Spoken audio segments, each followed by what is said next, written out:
have. So I think, there's still some demand for dollars out there. Okay, for more on the situation, let's now bring in outgoing Republican Representative Ron Paul. Congressman Paul, welcome back to the show. We appreciate your time. Thank you. In the past, Good to be with you, Melissa. In the past, Congressman, you have indicated that you would be willing, and perhaps the best case scenario is for America to go over the cliff. Is it playing out exactly as you think it should? Well, no, I don't think anybody wants anything to go over the cliff. My statement has been that I think we have passed that point of no return where we can actually get our house in order, because I believe that there's too much bipartisanship on the spending. Nobody's talking about cutting any spending. And in the midst of this crisis of a major deficit and a national debt increase coming up, nobody wants to talk about military cuts. Do you think they're not going to give the farmers their due? Because now the milk will be doubled in price if they do that, so the farm bill will get passed. The safety net is always available to rich and poor. Republicans and Democrats all support this.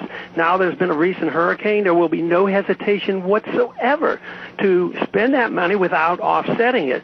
So the Republicans and Democrats, they pretend they're fighting up there, but they really aren't. They're arguing over power and spin and who looks good and who looks bad, but they're all trying to preserve this system where they can spend what they want, take care of their friends, and let the Fed print the money when they need it.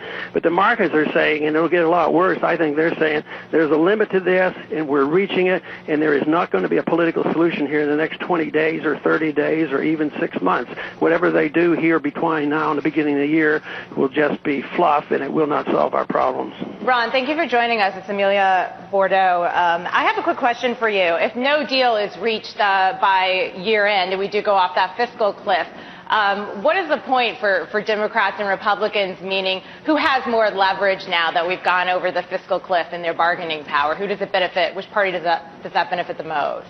Well, it's the people who have control of the spin, and that's the Democrats. The Republicans, even with all their shortcomings, have actually passed bills that would have solved this problem.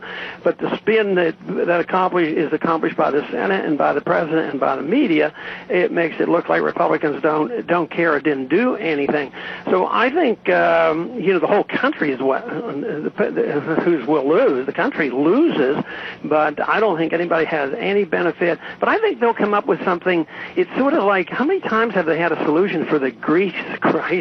About 10 or 15 times, and then the market responds favorably, and then they find out, well, they really didn't solve it. There's no admission that they have a crisis. They have no admission that the country's bankrupt. There's no admission that our government is spending way too much, and it's way beyond our means, and there's not a single bit of effort to cut anything. Even when they talk about slashing the budget and these cuts, they're only talking about tinkering on the edges of proposed automatic increases. So they're so far removed from admitting the seriousness of this crisis, and if they don't admit it, they can't solve the problem. Right. They're like a bunch of drug addicts that just want another fix, and that's what they're looking for. Congressman, thank you for your time. We appreciate it. Thank you. Congressman Ron Paul of Texas. All right, so Amelia, I asked this question of Brian, but Sunday night, Monday morning, what's the trade you're looking to